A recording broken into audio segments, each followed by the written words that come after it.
En este año de 1492, la historia va a cambiar definitivamente y el mundo no volverá a ser el que fue. Tras 8 siglos de guerra, los reyes católicos han derrotado y expulsado de España a los últimos árabes de Al-Ándalus. Las naves de Cristóbal Colón, mientras tanto, atraviesan el Atlántico sin saber todavía que están a punto de descubrir América. La corona de España, exultante, prepara ahora un edicto para mandar al destierro a todos aquellos judíos que no acepten convertirse al cristianismo. Más de 100.000 sefardíes van a tener que elegir entre la cruz o la diáspora.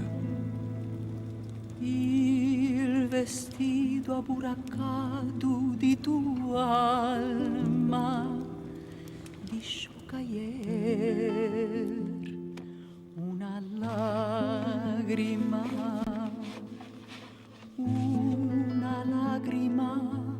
curilada como vino, lágrima de vino. Lágrima di sul vido, lágrima,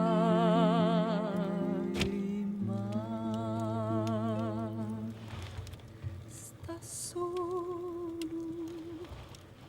Es una desgracia que el rey y la reina de España tengan que buscar su gloria en gente inofensiva. ¿Con qué derecho sus inquisidores recorren los campos quemando libros por miles en las pilas públicas? Yo, Isaac Abravanel, como consejero de la Corona de España y máximo representante de los judíos españoles, declaro que este año de 1492, el cual imagináis como el año de la gran gloria, será la vergüenza más grande de España. Con el tiempo, os convertiréis en una nación de iletrados, y el nombre tan admirado de España apenas será un susurro entre las naciones. Expúlsenos, arrójenos de esta tierra que hemos querido tanto como vos. Nosotros prosperaremos en otros países lejanos y por siempre le recordaremos a vos y a su vil edicto de expulsión. Algún día España se preguntará a sí misma ¿qué habrá sido de nuestros sefardíes? Y los españoles honestos mirarán a su pasado y nos verán.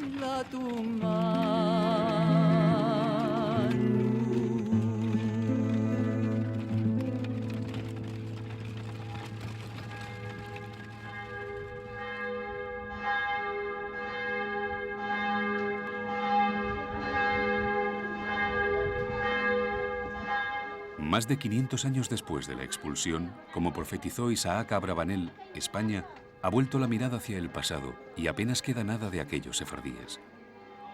¿Dónde están hoy los descendientes de aquellos judíos españoles condenados al exilio? El rastro de 5 siglos de diáspora conduce a Jerusalén, el destino de miles de judíos diseminados por el mundo.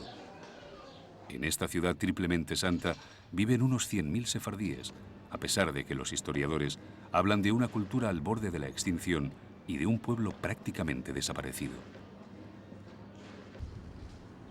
Y aquí vive también un hombre en el que coinciden los investigadores, Eliezer Papo, un joven rabino al que muchos consideran el último sefardí. La demanda de ser sefardí es una demanda de identidad. Y como cualquier otra identidad, esta identidad también, antes que todo, tiene que ver con la lengua, con los usos y costumbres, con la mentalidad, con las comidas. Se trata solamente de una identidad cultural, nacional, religiosa, todo esto mezclado. Nacido en Sarajevo, abogado, novelista y profesor de ladino o de judeo-español, es decir, de la lengua que hablaban los sefardíes cuando salieron de España, Eliezer Papo pertenece a la primera generación de sefardíes que ha tenido que aprender el idioma ladino en una escuela. Es, por eso, la gran esperanza de los que se resisten a la desaparición de una cultura y una lengua que han sobrevivido intactas a 5 siglos de destierro. Eliezer enseña ladino en la Universidad Ben Gurión, en Beersheba, y también en esta escuela de secundaria en Jerusalén. Es, además, rabino errante, como él dice, y gracias a ello conoce personalmente a los más ancianos de las pequeñas comunidades sefardíes que quedan en Europa. Sara debe conocer a mi familia. La mujer grande. No, la mujer guarda. Ah, guarda.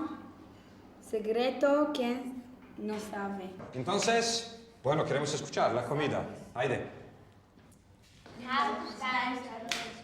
La comida de la mañana, la tarde la traigo atrás. La comida de la mañana, la tarde la traigo atrás.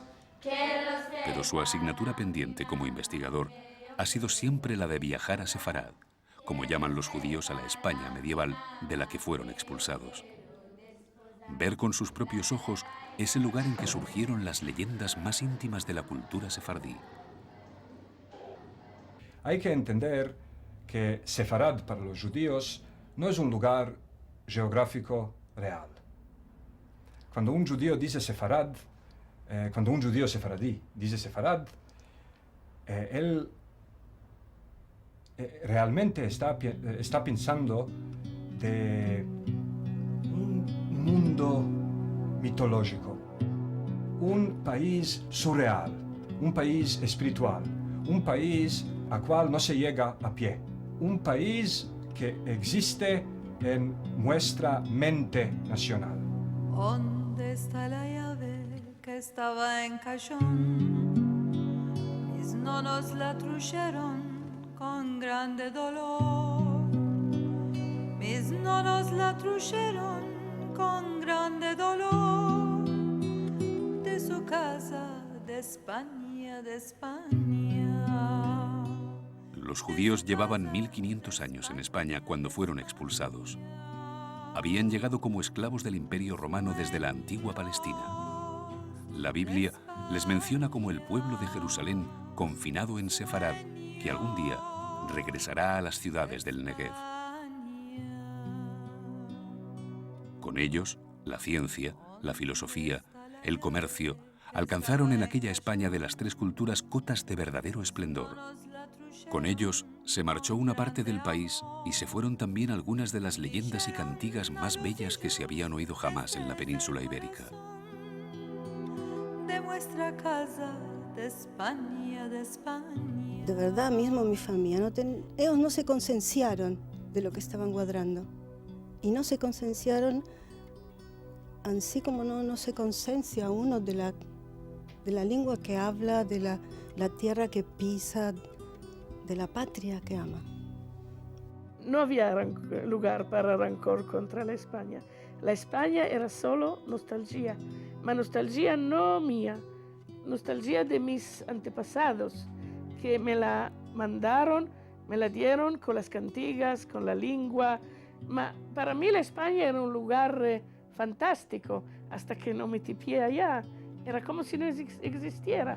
Nuestros sentimientos para España son los que tendría un hombre a una mujer que amaba y lo engañó. Sueños de España. No se puede comparar la expulsión de España con ninguna de las otras expulsiones, ni con la de Inglaterra, ni con la de Francia, porque en ninguno de los otros países había una comunidad judía tan asentada, tan arraigada, con una historia tan larga, con mitos de pertenencia tan firmes. O sea que desde el punto de vista judío se trataba de un trauma terrible. ¿Dónde está la llave que estaba en cajón?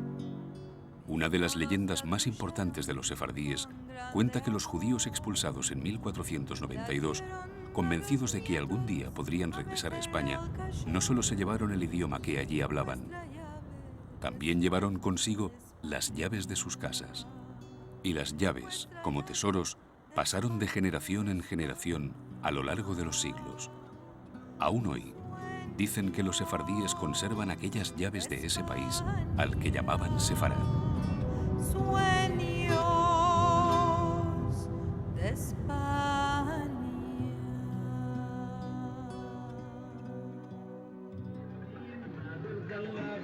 Eliezer decía tener una llave de sus antepasados con la que había planeado hacer un viaje singular hacia Toledo. Un viaje en el sentido contrario al de las agujas del reloj.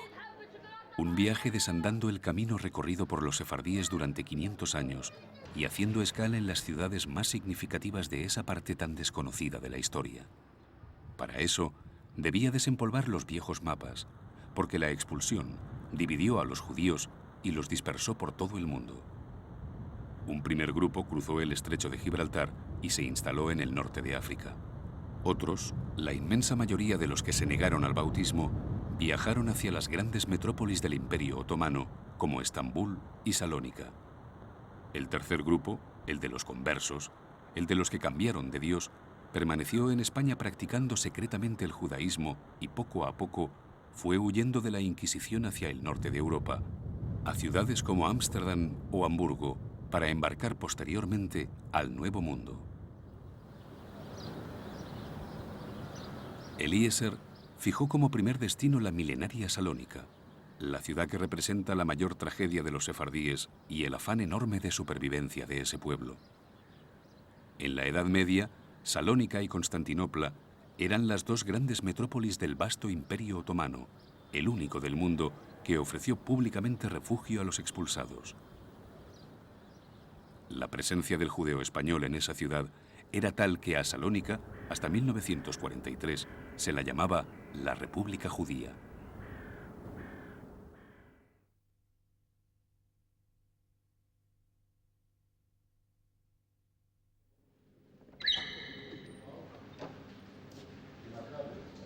Salónica fue durante 4 siglos la única ciudad del mundo donde los sefardíes eran abrumadora mayoría. 80.000 judíos frente a 30.000 griegos y 40.000 musulmanes en 1912, en el momento en que Atenas arrebató a los turcos la soberanía de la ciudad. El Imperio Otomano, que jamás prohibió sus ritos ni su lengua, supuso para los sefardíes una estabilidad de más de 400 años, similar a la que habían tenido en la antigua Sefarad. Su castellano medieval fue hasta el comienzo de la Segunda Guerra Mundial la lengua mayoritariamente hablada en la ciudad. En Salónica el comercio, la cultura, estaba todo en las manos de los judíos. Todos hablaban castellano, este idioma español, y se sentían a las calles, se sentían a las casas, fin a que los alemanes tomaron todos los judíos y esta hermosa lengua no se siente más en Salónica. En marzo de 1943, Salónica fue invadida por las tropas de Hitler y el 95% de los sefardíes fueron enviados al campo de concentración de Auschwitz. Cuando vinieron los alemanes aquí, empezaron la propaganda antisemita versus los griegos, prometiéndolos que cuando iban a salir los judíos de aquí, les iban a dar todas las moradas, las casas y las grutas judías. Lo que empezó a elaborar a los griegos pruebas que no tenían ni casas, ni grutas, ni nada. Por esta razón, muchos griegos y de toda la Grecia, solo en Salónica, colaboraron con los alemanes y de ahí empezaron a los mandar en 19 deportaciones que hubo, trenes, quiere decir, grandes trenes de Salónica, cada uno con 2.500 personas, y esto se pasó entre el marzo 1943 hasta el agosto 1943, quiere decir, una comunidad de una historia de 2.300 años se desapareció de Salónica en 6 meses. Los judíos que tornaron de los campos no querían hablar en español más, porque español quería decir judío. Aquí los griegos decían, este habla en hebreo. Español, para ellos, era hebreo, porque lo hablaban los judíos.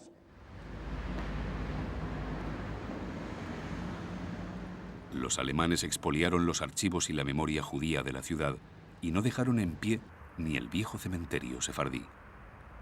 Con sus 30.000 lápidas hicieron, entre otras cosas, una piscina para los oficiales nazis.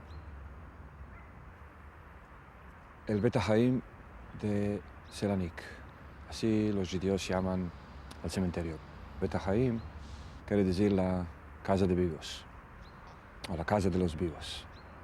Pocos son cementerios que este nombre les queda tan bien como el nuevo cementerio judío de Selanik, la casa de vivos, porque solamente los que sobrevivieron el Holocausto y sobrevivieron el ataque alemán cruel sobre esta comunidad antigua, tuvieron la suerte de poder estar enterrados. Tuvieron la suerte de tener una tumba. Tuvieron la suerte de no volarse con el fumo. De 55.000 tornaron muy pocos.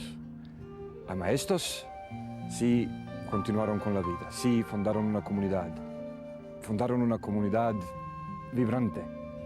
Abrieron un cementerio que está simbolizando la continuación de la vida.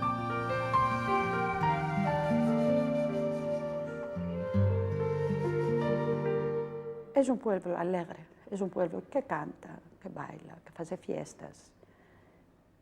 Es un pueblo que está agradeciendo filhos de nuevo. No te puedes hacer una idea que quiso decir yo, que era criatura después de la guerra. La primera vez que vi criaturas judías ajuntadas en un club que hicimos, me metí a llorar y era criatura. Y no sabía lo que sé hoy por lo que pasó. Malgrado tanto, cuando vi que había criaturas, me metí a llorar.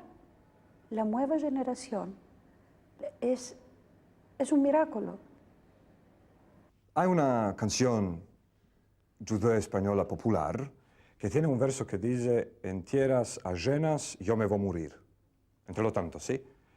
Y los judíos de Selanik o de Saloniki, cuando eran llevados de Selanik a campo de concentración a Auschwitz, en estas trenas cantaron esta canción trocando la última palabra de este verso, diciendo en lugar de en tierras ajenas yo me voy a morir, cantando en tierras de Polonia yo me voy a morir. Blanca sos, blanca vistes, blanca es la tu figura, blancas flores caen de ti, de la tu hermosura. Torno y digo que va a ser de mí en tierras ajenas yo me voy a morir, en tierras ajenas yo me voy a morir. Cuando nos tomaron, nos metieron en unos vagones, 30, 40 personas en un tren, se murieron muchos adentro. 8 días estábamos danga con los trenes. Y cuando ya vinimos en Polonia, nos llevaron en unas barracas, nos metieron el número. Tenemos números, estos de aquí.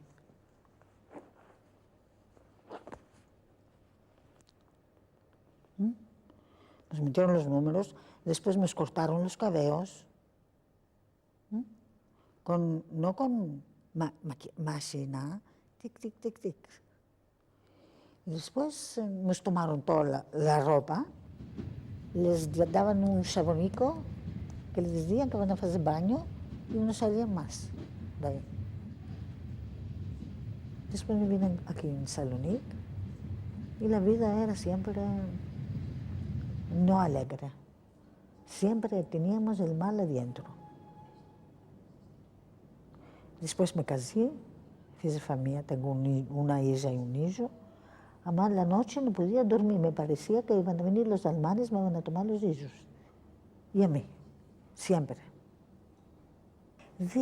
Digo una cosa, este mundo, ¿de quién es? Esta tierra, ¿de quién es? No es del Dios, no es del... Y se están matando. ¿Por qué? Nada nos muestra. ¿Es alguna cosa muestro? Así, esto pienso. Digo, ¿de qué? ¿De qué? Cuando vienen a comparar la expulsión con el Holocausto, no me queda bien en la oreja. No se puede comparar echar a un pueblo y matar a un pueblo. Ahí, por lo menos les dieron o les ofrecieron la oportunidad de poder salir si quieren continuar con su religión, con su autoentendimiento, con su autodefinición, no pueden quedar más ahí. ¿Quién diera si la misma oferta fue dada por la mano de los alemanes? Si decían a los judíos, bueno, aquí tenéis todos que convertiros a cristianos, bueno, protestantes, católicos, haceros alemanes, o tenéis que salir. ¿Quién diera? Ya que voy de Francia y 3 hijos tenía y la una labraba y la una labraba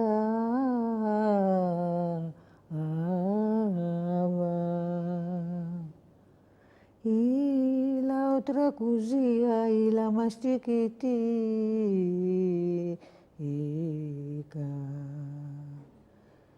y la más chiquitica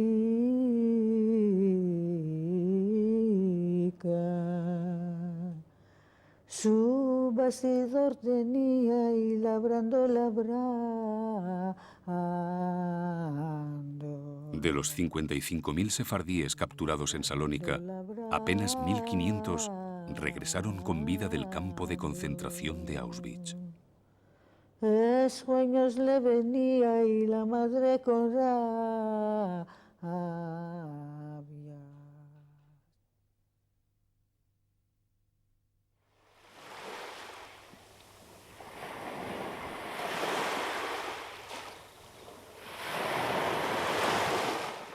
La más exótica de las comunidades sefardíes de la tierra vivía tan distante del nazismo que apenas oyó hablar del Holocausto. Eran los descendientes de aquel grupo de judíos que en 1492 aceptaron el bautismo para no ser expulsados. Secretamente siguieron practicando el judaísmo en España y Portugal hasta que la Inquisición les iba descubriendo. Eran los conversos, los que acabaron huyendo a Londres, Ámsterdam o Amberes y se embarcaron posteriormente al Nuevo Mundo.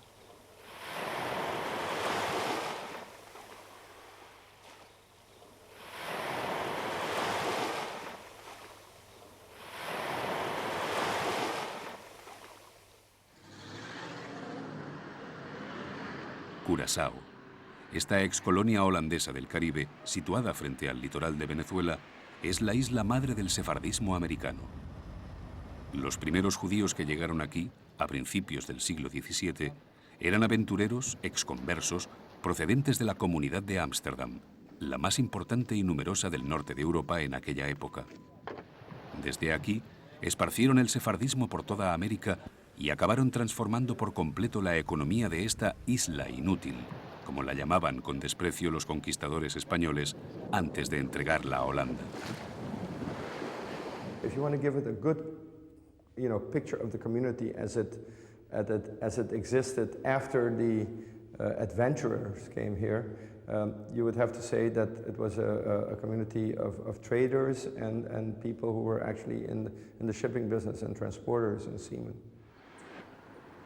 De Curazao se pobló casi todo el Caribe, muchos de los países de América del Sur, de América Central. Los judíos salieron de acá.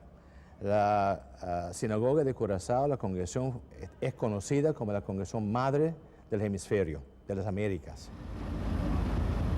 Los judíos de Curazao fundaron nuevas comunidades en Brasil, Venezuela, Colombia o Argentina, y fueron también precursores del sefardismo en lugares como Nueva York, Seattle o Miami. Como holandeses de pleno derecho, hicieron de la capital de Curazao, con su legendario puente deslizante en la bahía, una réplica caribeña de la arquitectura de Ámsterdam. Una réplica que manifiesta el agradecimiento que los judíos de la isla sienten por Holanda, el país que les dio refugio cuando la Inquisición les perseguía y que no les delató cuando fue ocupado por los nazis. Tenemos mucho más sentimientos y mucho más amor y mucho más recuerdo de la Casa Real holandesa que nos sacó de esa persecución y que nos ayudó, que la de Sefarad, que fue un capítulo cerrado por nosotros.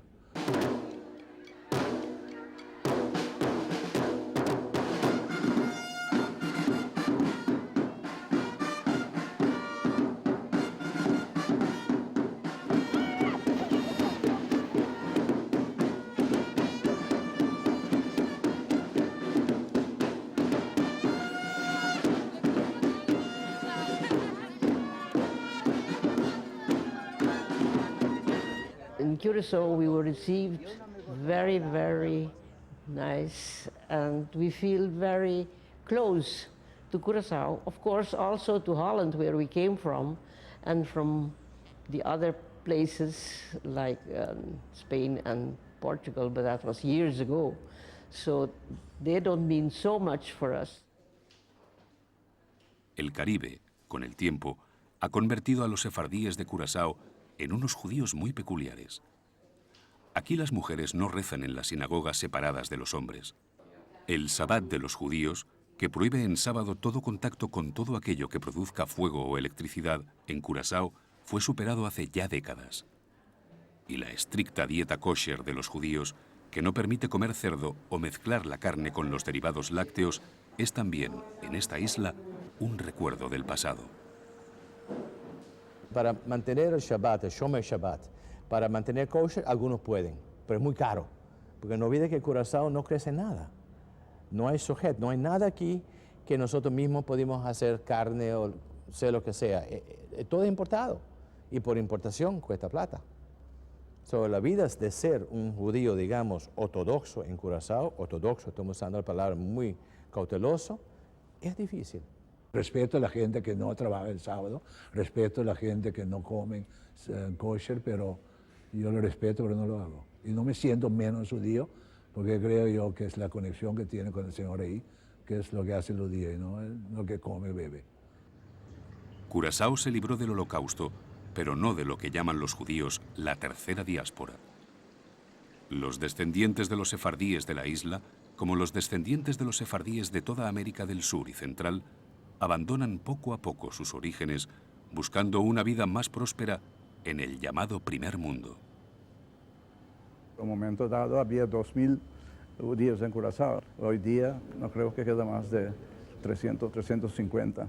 Mis hijos estudiaron en los Estados Unidos, regresaron. Hay muchos que estudian en Holanda o en Estados Unidos o en Colombia, en Venezuela, y no regresan porque ya tienen más oportunidad allá.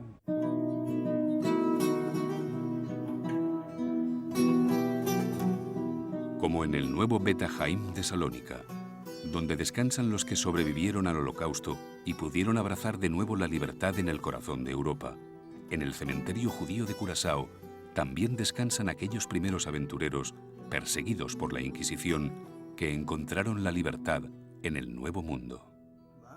Llegaron al hogar de sus sueños, encontraron de nuevo la cultura española, encontraron de nuevo la España, pero con igualdad.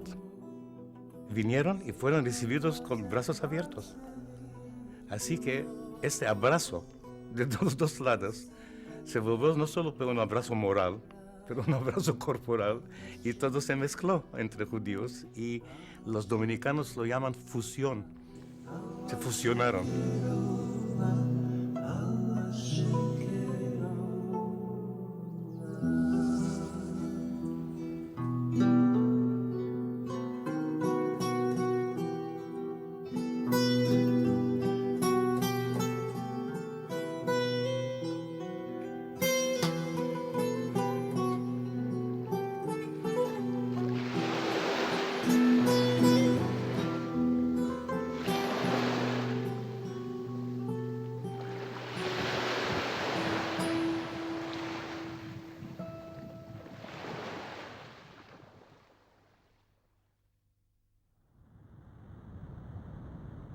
Eliezer fijó una nueva escala antes de continuar el viaje hacia Toledo, Sarajevo, la ciudad donde él nació. Ajena por completo al devenir de los judíos americanos, Sarajevo, Sarai, como se dice en ladino, heredó en 1945 la capitalidad del sefardismo, tras el exterminio de los judíos de Salónica. Pero poco le duró el esplendor a esta ciudad, una de las más bellas y atormentadas de la tierra. En 1992, una bárbara guerra civil aniquiló la convivencia de tres culturas que históricamente habían vivido en paz. Los sefardíes, una vez más, se vieron obligados al exilio.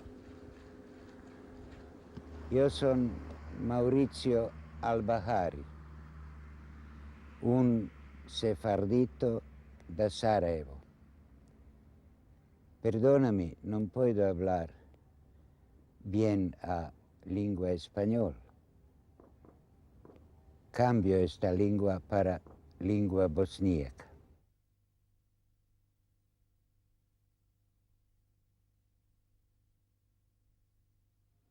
Nesreća je u tome što sva podneblja, pa i ovo naše, glavom su u Europi, a srcem tamo odakle potiče religija.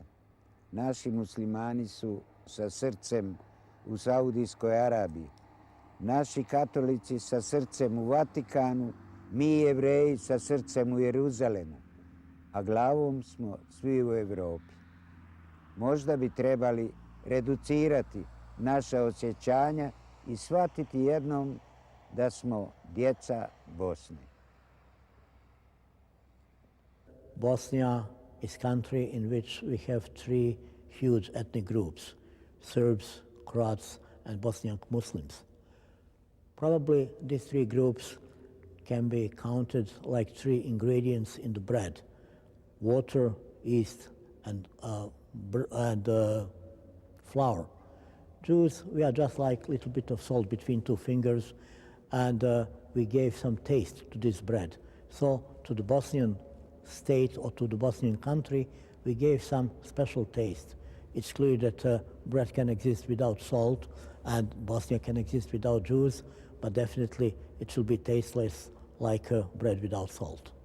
Para ir a Sarai de mi nacimiento o de mi chiquez, no basta de tomar un billete de vuelo para un aeroplano, ¿sí?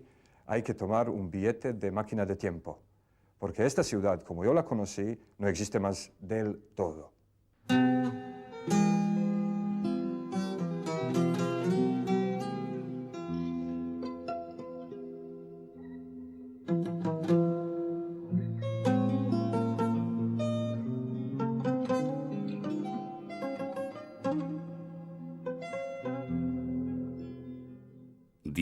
De los 12.000 judíos de Sarajevo fueron exterminados durante el Holocausto.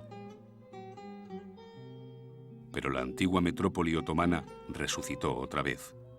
Cristianos, musulmanes, ortodoxos y judíos hicieron de la capital de los Balcanes la ciudad mundial de la tolerancia y de la convivencia. En 1992 casi todo desapareció de allí, cuando la antigua Yugoslavia se convirtió en ceniza en los hornos crematorios del nuevo orden internacional.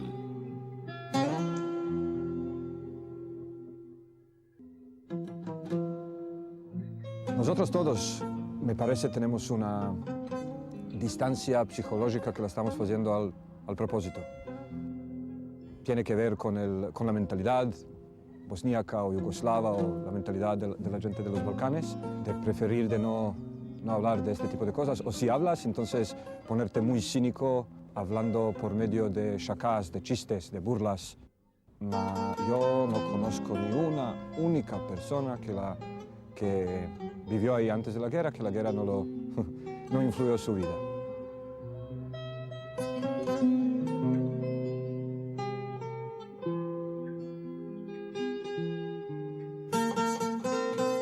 The war started in 1992, just on the year when we commemorate 500 years of expulsion from Spain. When the war started in Bosnia, the Spanish king offered hospitality for the 50 Sephardic Jewish families from Bosnia in Spain, and 120 persons took the chance and went to Spain. A lot of them are still in Spain. A lot of them became Spanish subjects. Few of them came back home because nostalgia is a typical Jewish disease, and some of them just choose to be back home in Bosnia. Tu madre cuánto te parió y te quitó al mundo.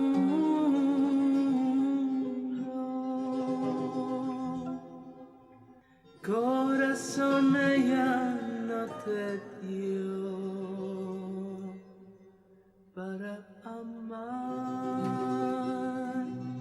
tú. La guerra de Sarai, aunque sea que yo salí de la ciudad antes de que la guerra empezó, fue mi guerra 100%. No mi guerra por tomar parte, pero mi guerra por topar bene. Adiós, querida. Familia, comunidad, amigos también, todo esto es un organismo. Así que el organismo sufrió un ataque.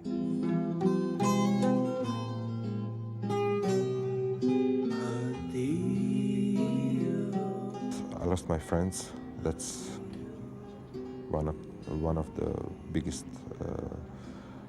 loss I suffered, and I lost some continuation of, let's say, normal life. That's what I lost. But now you do not consider that as a consequence of the war. You consider that as something that must happen, as something like destiny or something like that.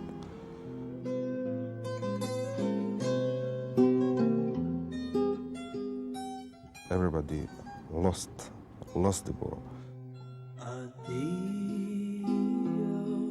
So I think that only 200,000 people, they lost the war. They lost their lives. Nobody won the war.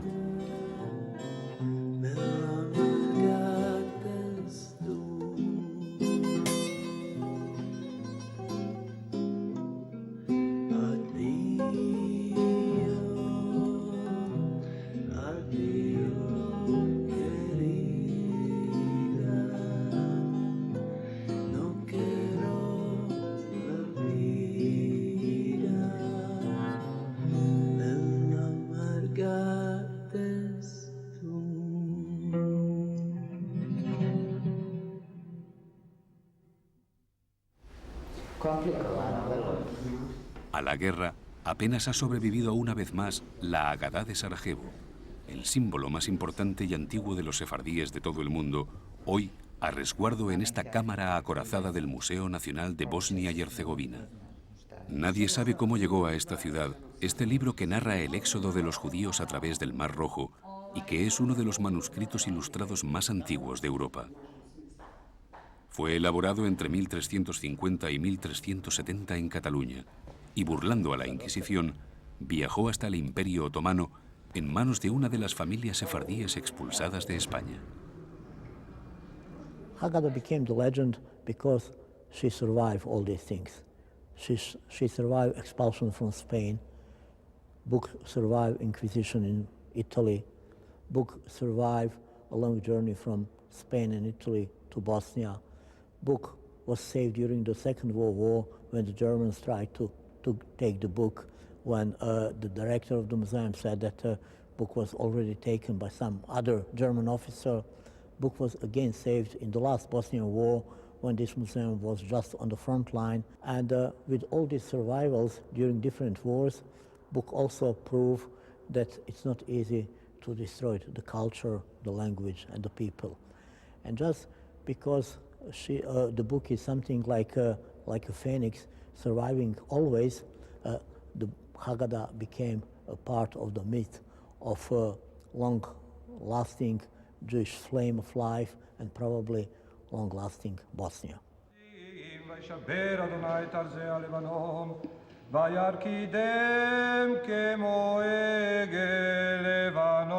Eliezer Papo, escritor, profesor de ladino en Israel, abogado, es el rabino de esa sal que queda en Sarajevo. A pesar de su juventud, Eliezer es el consejero de esta comunidad diezmada, históricamente entristecida por las guerras. Desde que se marchó en 1991, viene hasta Sarajevo 2 o 3 veces al año para oficiar las ceremonias judías más importantes y mantener encendida la llama de una cultura que quizás nunca se llevó la llave del regreso. Como la gente ve en el rabino también un consejero, entonces mucha gente viene y te demandan qué es el significado de la vida, qué es el propósito de la vida. Para mí, lo más importante sería lo que a mí me tomó tanto tiempo de entender, que no hay una escaleta ideal de la vida escrita de antemano, que hay que vivirla. Hay que vivir la vida tuya, tomando tus decisiones, tratando de tomar cuantas más cosas en consideración para tocar cuanta menos gente y vivir cuanto más mejor. Quiere decir, vivir y dejar vivir. La sal es Sarajevo. La sal es, de algún modo, ese intangible concepto de la tolerancia que dejó Sefarad en miles de judíos expulsados de España. Esa admiración por lo plural, por lo diverso, esa vocación de convivencia de dioses y creencias diferentes, ese mito de las 3 grandes culturas que se llamaba Sefarad.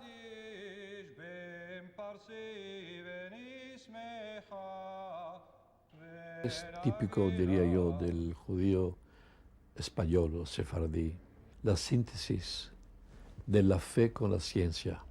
Puede uno ser hombre religioso al mismo tiempo abierto a la ciencia, que es lo que pasa en el mundo, en la filosofía, en la matemática, en la física. Segundo, era típico para los españoles, los sefaradim, alejarse del extremismo, no ser extremista en nada. El camino del medio, el que había enseñado el filósofo Maimónides, que nació en Córdoba, y que él había una gran influencia, el filósofo, que el camino del medio no va a encontrar usted sefaradim en ningún partido político de tendencia extremista.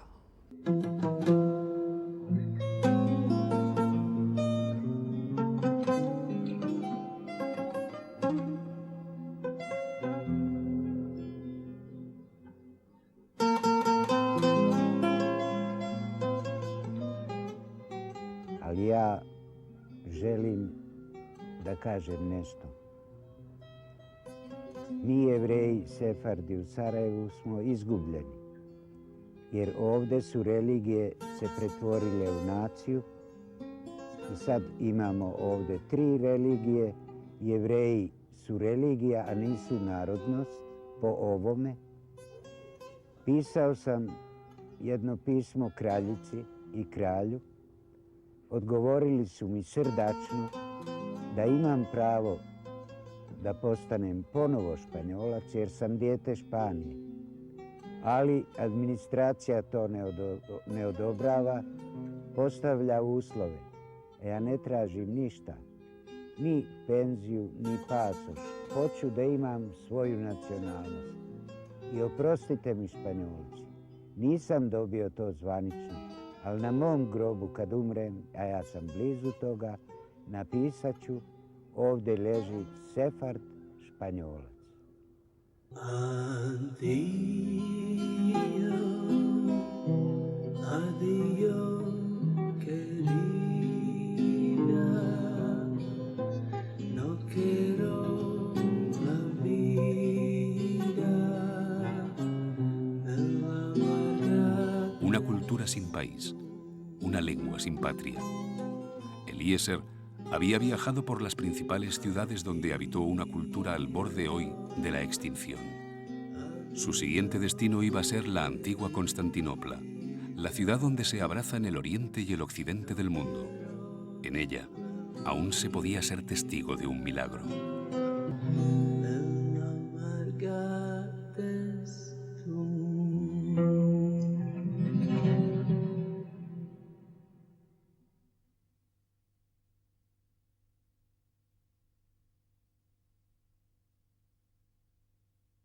Y hay solamente algo como 200 personas. Un milagro.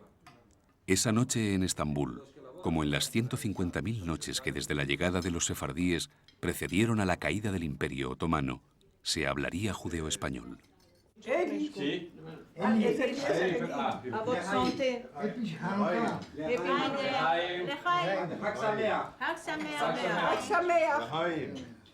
Estoy viviendo también en la honor de la España y de vosotros todos, y también al honor de la Turquía. De la Turquía. Nosotros tenemos globos colorados en las venas, en la sangre, globos blancos, un poco de globos sefaradíes, globos españoles. Las tenemos aquí. No podemos negar esto. Esto es la realidad, la pura realidad. A un judío, mételo en medio, dísele que cantes, en inglés, en francés, en húngaro, en árabe, y cuando oye el español del pasodoble, me empieza a bailar. Porque se siente, ¿cómo se siente? No sé, más se siente. Y yo también me siento un poco de mi parte, una proporción de mi parte como español. Yo en la sangre España no tengo, eso que lo sepas. Yo tengo sangre, el globule blanc, el globule rouge, du fer, etcétera, etcétera. Fer no tengo, soy un poco anémico, en plus. Pero veremos que por la España no tengo ningún sentimiento.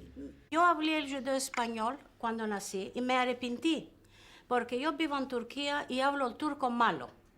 Yo estoy dando razón a la Beneberit que no quieren, y madres que no quieren enseñar a sus criaturas el judeo español, porque vivimos en Turquía. La patria del judío sefaradí es exclusivamente el judío español.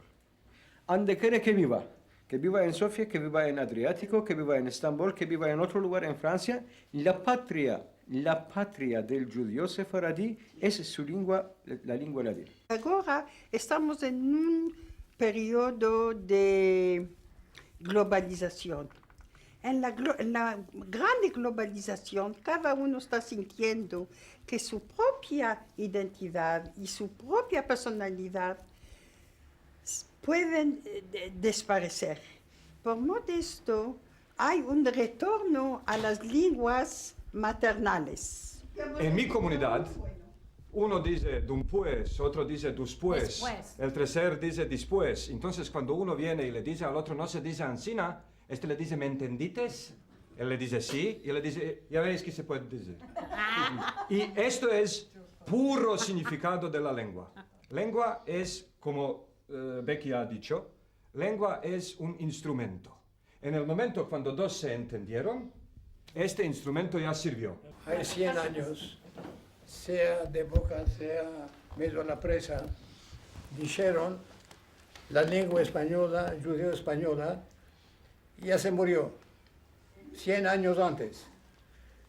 100 años después, y de la salida de España 500 años después, estamos hoy delante de un milagro.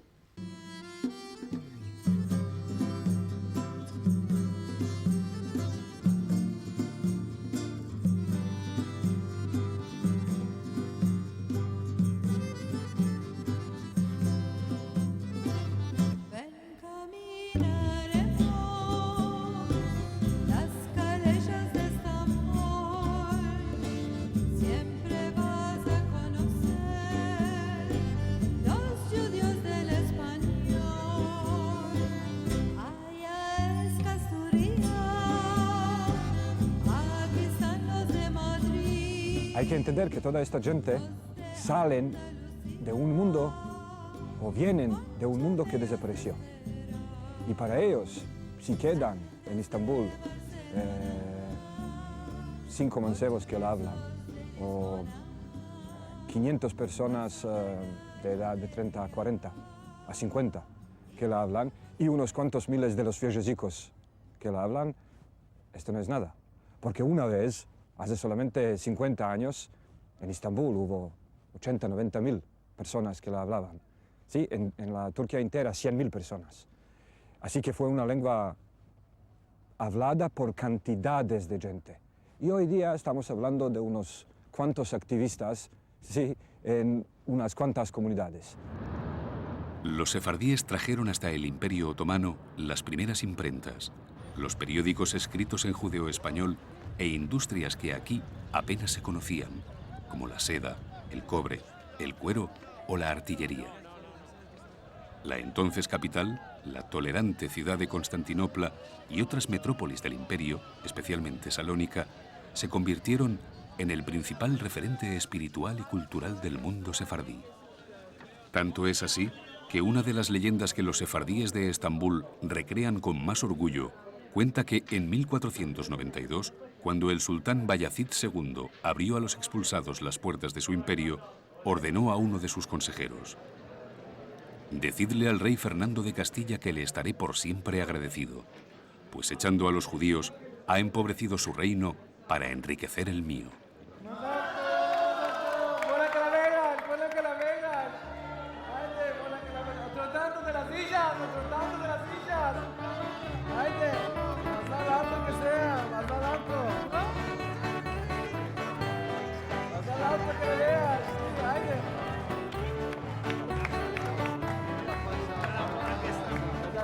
La vida no por él aquí, no puedo yo dejarlo, de beber nunca me harté de tanto amarlo, de beber nunca me harté de tanto amarlo. Eliamos hace diversar casamientos de oros, la vida nos hace pasar con risas y con lloros. La vida nos hace pasar con risas y con lloros. Grupos teatrales como la Kula siguen hoy representando 5 siglos después de que llegaran los primeros expulsados a Estambul, las fiestas sefardíes que se vivían en las juderías de la ciudad. Y es que, como en Salónica, aquí la lengua también se mantuvo intacta durante más de 400 años.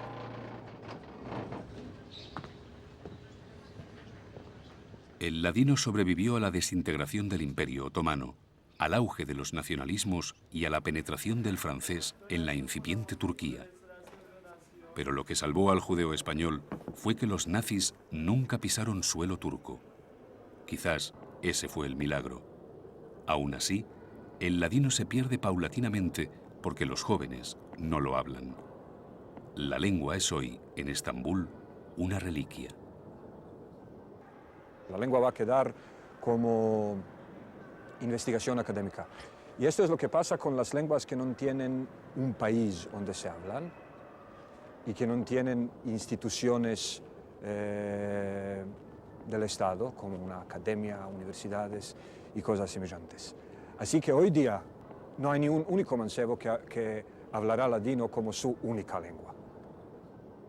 Esta lengua era la lengua de nuestras abuelas, que nos hablaban, nos cantaban, nos dormían, nos decían nanas a nosotros con esas cánticas. Nosotros ahora a los niños nuestros no los estamos durmiendo con esas nanas. Por esto ellos no saben esta lengua.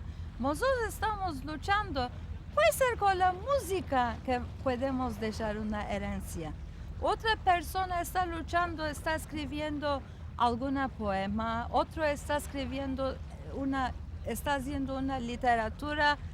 Puede ser que un día alguno la va a tomar y lo va a meldar o lo va a oír y va a continuar este modo. Estamos recuperando, estamos mejorando esta lengua by the help of the songs. We are trying to improve our Spanish. Also, as she told just before singing these songs, we are trying to learn what are they saying in order to express more better the feelings, the senses to express more better. ¿Entiendes? Actually, we can't speak Judeo-Espanol, but our mother and our father, our grandmother can speak Judeo-Espanol, and also we can understand. By this way, we can sing these Judeo-Espanol songs, and also we know the meaning of them, but we can't speak Judeo-Espanol. Padre, cuando te parió y te quitó al mundo, corazón ella no te dio para amar segundo,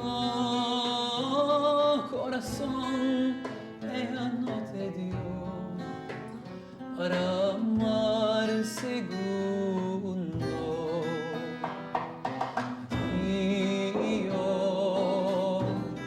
Adiós, querida, no quiero la vida, me la amargaste tú.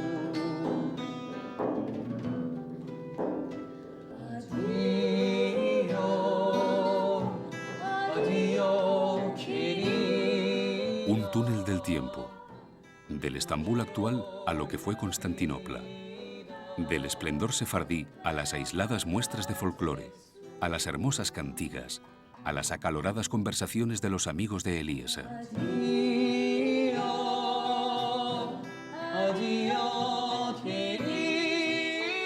Había llegado el momento de retroceder aún más en el curso de la historia y poner rumbo a la que fue la capital espiritual de Sefarad, Toledo.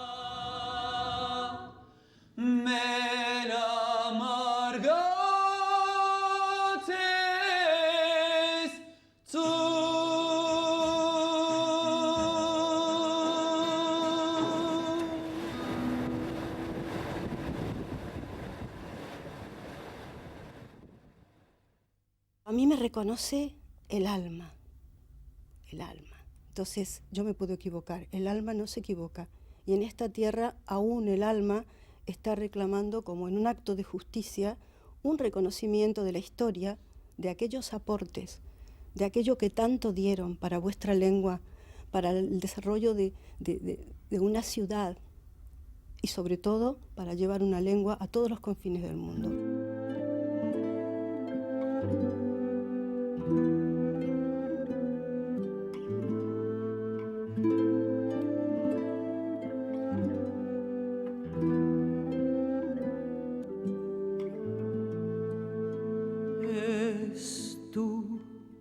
Es solo para ti y para mí, no les diremos nada, nada a ningún. Alfonso X el Sabio consiguió que Toledo, durante el siglo XIII, se convirtiera en la ciudad más conocida y envidiada de todo el occidente. Como capital mundial de las letras y de la filosofía, aquel Toledo medieval llegó a superar la fama de la que había gozado Alejandría. Pero hacía más de 100 años que los sefardíes tenían aquí su sinagoga. Esta reliquia del siglo XII, construida por arquitectos árabes y que posiblemente fue primero una mezquita, sobrevivió hasta nuestros días gracias a que cristianizó su nombre y pasó a llamarse Iglesia de Santa María la Blanca. ¿Por qué uno quería ir a ver Toledo? Para poder imaginar mejor la época que es todavía tan relevante por los judíos en general y por los sefaradíes en particular. Quería ir y ver esta sinagoga para tener unas siluetas más claras cuando estoy pensando o durmiendo o soñando, ¿sí?, de esta época y de estos lugares.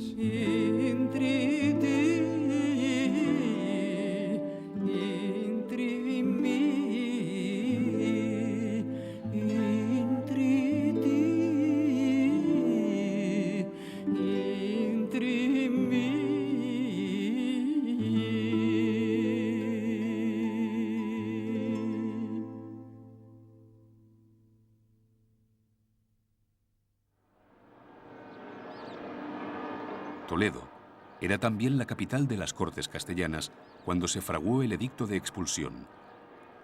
40 días exactos fue el plazo que se le dio a los sefardíes para que aceptaran el bautismo o abandonaran el país. Y así, esta ciudad que había sido también árabe y judía se convirtió, de la noche a la mañana, en la capital de un Dios único y cristiano. Es interesante hasta qué grado la ciudad quedó intacta. Como si la vida judía en esta ciudad se paró solamente ayer.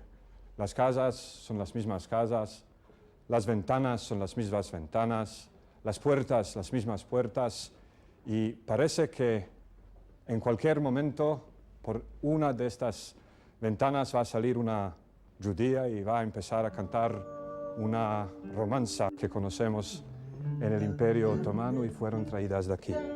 Dos canelicas, tres canelicas, cuatro canelicas, cinco canelicas, seis canelicas, siete canelicas, ocho candelas para mí. Eliezer nunca había estado antes en Toledo. Toledo es hoy uno de los centros turísticos y culturales más hermosos e importantes de España. En torno a su tradición ha florecido todo un tejido de pequeños comercios que ofrecen los souvenirs más variados, desde armaduras medievales hasta mazapanes de clausura o estrellas de David. No había estado antes, es mi primera vez en Toledo. Me siento muy cómodo, me siento así en casa. Ocho candelas para mí.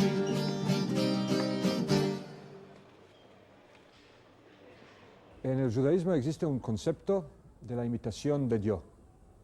Cada uno debe imitar los caminos del Dios, quiere decir, como el Dios está piadoso, entonces cada uno tiene de procurar de hacerse cuanto más posible piadoso. Y me parece que los judíos de Toledo alcanzaron de imitarlo al Dios, porque se hicieron muy parecidos a su Dios. No se hallan en ningún lugar, no se los ve y todavía están todos presentes. Se hicieron una atracción turística, así que no se topa en entera ciudad de Toledo ni una única tienda que no tenga tantos y tantos objetos de interés judío que dominan la tienda, ¿sí? Será los platos con estrellas de David, será los platos con las menorás, será los vasos de Kiddush, será cualquier otro objeto de la liturgia o de la vida judía. Así que los judíos, aun que sea que no están vivos y presentes, tienen una presencia metafísica en la ciudad que se nota por todos lados. Hace muy pocos años que ha renacido en España el interés por la cultura sefardí. Muy pocos desde que España ha vuelto la cabeza buscando esa parte del pasado, esos capítulos de la historia que ardieron en las piras de la Inquisición y que han teñido de misterio las verdaderas razones por las que 100.000 judíos tuvieron que abandonar el país. Quizá existe un mito, que es que en 1492 la corona estaba absolutamente endeudada con los financieros judíos. Eso es absolutamente falso. Al menos la documentación que he podido manejar de los inventarios de bienes muebles, inmuebles, fiduciarios, patrimoniales, demuestran todo lo contrario. Las aljamas se encuentran en un gran nivel de postración, hasta tal punto que casi, hablando en términos contemporáneos, se encontrarían en quiebra técnica, de tal manera que ni siquiera eran capaces, en llegado un momento, en pagar los impuestos ordinarios. Los reyes católicos llegaron a la conclusión de que lo que podía beneficiarse de la presencia judía en España era menos importante que lo que podían ganar de una expulsión que permitiría una unidad nacional religiosa que era tan importante para quienes pensaban en términos de una reunificación de una España cristiana, totalmente cristiana, en donde la fe común era uno de los elementos más importantes para el poder monárquico.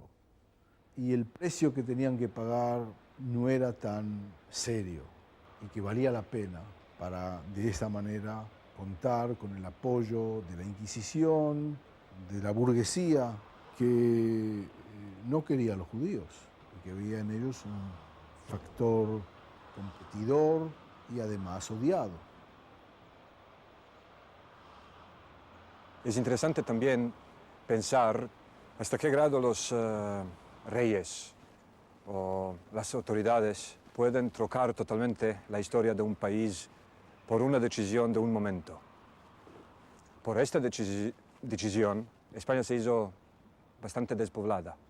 De un país que fue llevador, iba antes de todos los países de Europa en aquella época, por siglos quedó un país bastante afuera de todo lo que pasa. Así que las heridas de esta expulsión no las llevan solamente los judíos. O diremos, los judíos por seguro que las heridas siguen llevándolas. Ama puede ser que las llevan menos que España propia.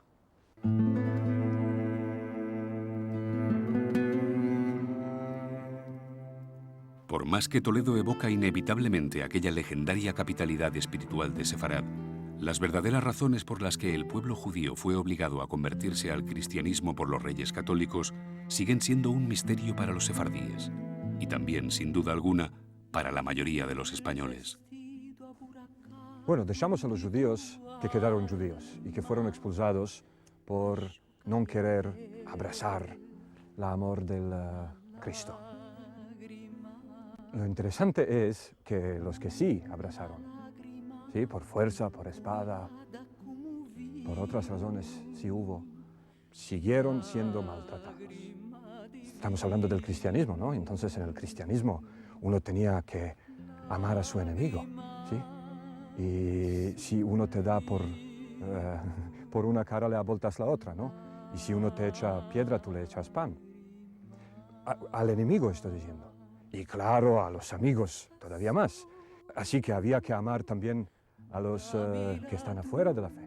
Pero una vez cuando abrazaron a la fe, entonces ¿por qué pasar las leyes de la pureza de la sangre? ¿Por qué definir la población como cristianos viejos y cristianos nuevos? Y primero, yo te baptizo por fuerza, después no te dejo entrar a mi comunidad porque te estás infiltrando. Pero los llevaron por orejas. Los sacaron de las casas suyas, los metieron a unas casas ajenas y después les dijeron, pero vosotros no pertenecéis acá.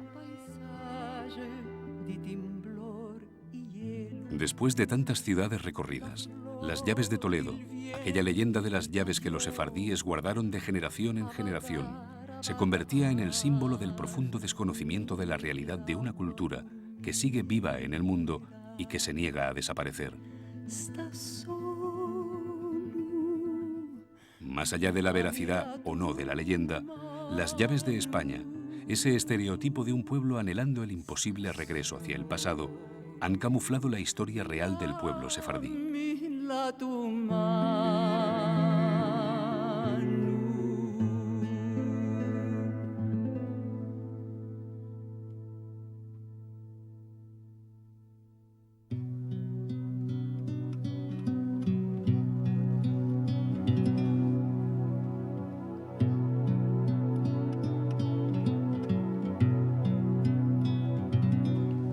¿Dónde está la llave que estaba en cajón? Las llaves de España son un ser artificial, cultural, que existe unos 100 años en la literatura y ahí tienen un lugar de honor y no hay que sacarlas de ahí. Cuentan que a principios del siglo XX, el médico español Ángel Pulido conoció en un viaje por Turquía a un matrimonio sefardí que le contó, en ladino, la historia de la llave. Pulido la reescribió en castellano moderno, la publicó en sus memorias como si fuera real, y de ahí surgió la famosa leyenda, hoy convertida en parte de la historia de los sefardíes. Un pueblo que pierde su historia, pierde también senso por la realidad.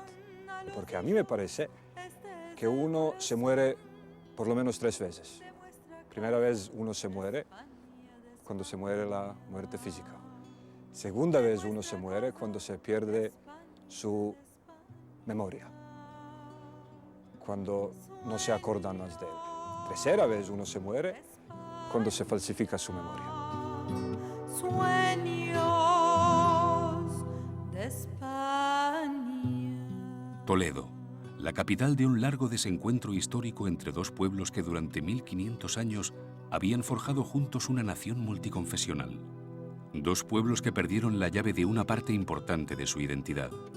Tal vez por eso, la única llave de la que de verdad presumen los sefardíes es ese judeo español con el que Eliezer viaja por el mundo. Esa antigua lengua con la que ahora abría las puertas de Jerusalén.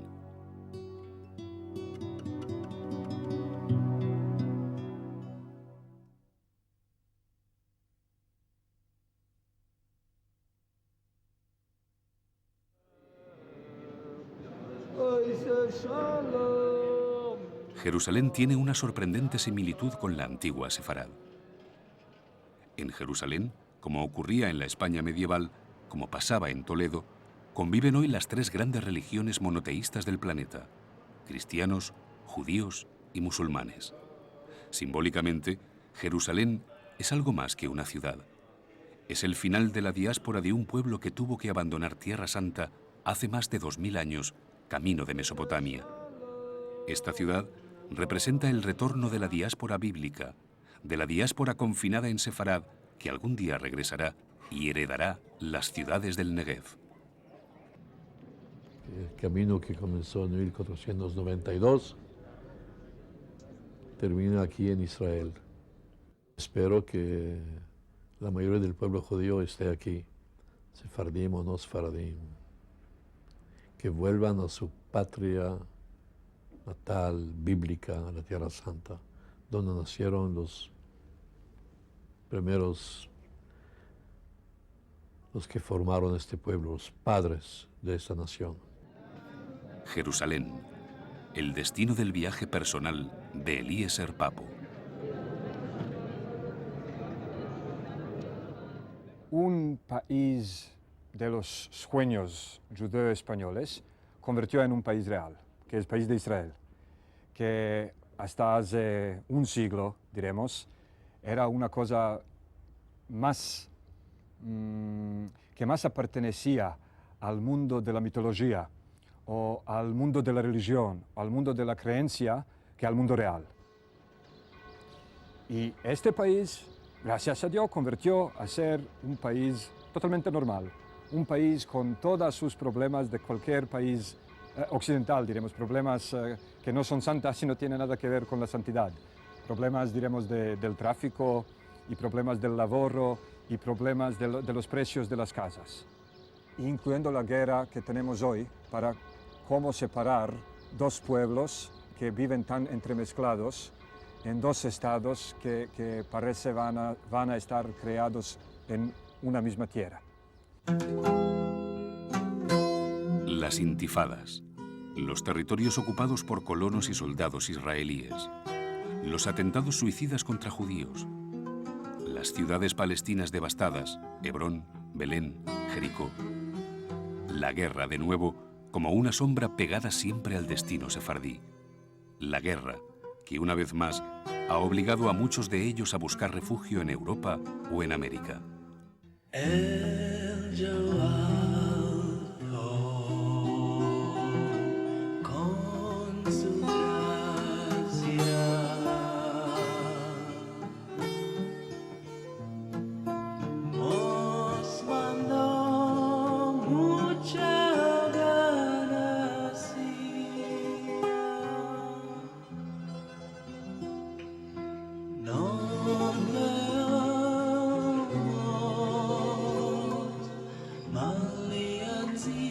Aunque la guerra en Tierra Santa ha sido solo uno de los problemas que los sefardíes tuvieron que enfrentar tras la creación del Estado de Israel en 1948 para seguir salvando su identidad y su lengua.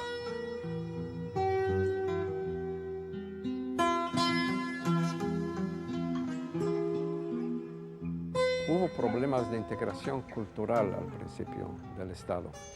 En los primeros años después de la creación del Estado, había aquí un slogan y era de hablar una sola lengua, tener una sola cultura, porque había un cierto temor de que tornemos a ser como la Torre de Babel, con 70 lenguas y 70 culturas diferentes, y entonces, ¿cómo haríamos una nación si estábamos hablando lenguas diferentes?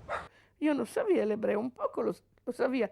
Tuve por fuerza de empezármelo cuando fui al hospital a tener la criatura. Si yo no iba a hablar hebreo, me iban a dejar morir.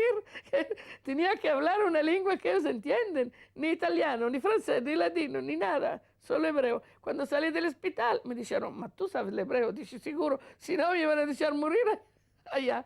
Ma yo continué a hablar el latino continuamente. Y para mí esta es una lengua hermosa, tiene una hermosura especial para mí. Yo puedo decir todo en esta lengua. No es una lengua que está muriendo para mí es una lengua viva. Yo escribo lo que quiero, escribo artículos científicos, todos que me lo den. No es verdad que no se puede escribir, que solo para cuentos populares y para la familia. No es verdad. Esta es una lengua que se puede usar. Buenos días.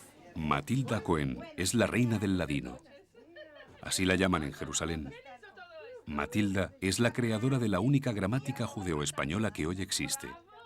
Es también la primera profesora de ladino que hubo en Israel. Y antes de abandonar la docencia, designó a Eliezer Papo como su sucesor para dar clases de judeo-español en la Universidad Ben Gurión en Beersheba y en la Escuela Amalia de Jerusalén. Pero Matilda es además el alma de este grupo de mujeres sefardíes que es único en el mundo. Este excepcional círculo de contaderas, como se llaman a sí mismas, se reúne al menos una vez al mes para hacer cenas con recetas sefardíes, para cantar viejas romanzas y para que no se olviden los viejos cuentos que durante 500 años viajaron en la memoria de la diáspora. Salió el lobo, bailó. Cuando escapó de bailar, le dijo, hoy te voy a comer. Ah, Dios, señor, ¿cuál es? Mira, no va a venir otra vez. Dijo, no, hoy quiero que te coma. El hombre empezó a llorar, ¿cuál va a ser? Dijo, te va a hacer un placer. Me vas a decir dónde quieres que te empiece a comer. Le dijo, mira, cómeme de la orejica, que no ya me muserica. En Israel hay círculos, grupos que están encontrándose, están cantando. ¿Ma hasta cuándo? ¿Cuánta gente? ¿Cuántos jóvenes hay allá? Veremos, no se sabe, no sabemos. Puede ser uno de mis nietos, se va a despertar y va a decir, no, yo tenía una nona encina, ¿de qué no puedo continuar yo?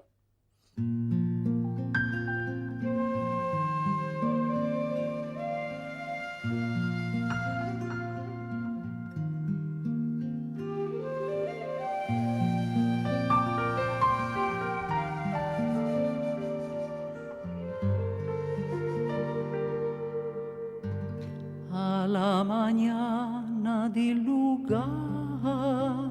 Eliezer Papo, rabino errante y sefardí. Él mismo desconoce su verdadero origen, aunque piensa por el apellido que sus antecesores podrían ser de origen griego. Viajó hasta Toledo con una llave peculiar, un idioma que ha logrado preservarse a lo largo de los siglos y negándose a aceptar que tal vez sí, tal vez, Eliezer Papo sea el último sefardí.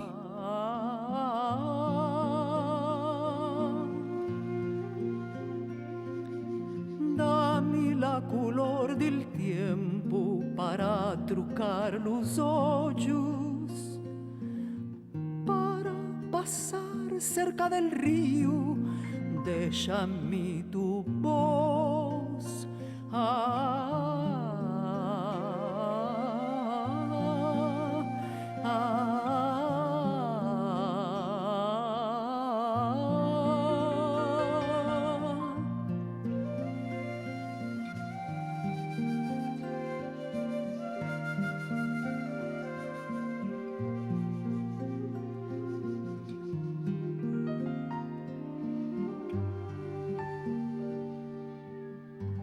Viene il sol, si va un aire aire diluvia cargada, come un velo di ricordus.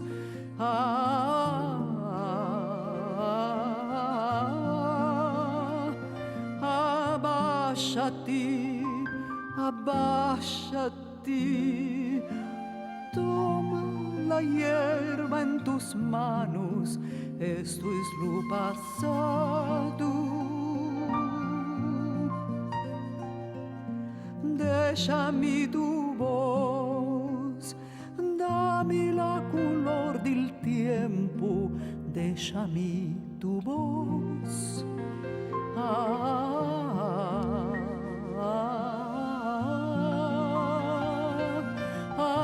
Abbasciati, abbasciati.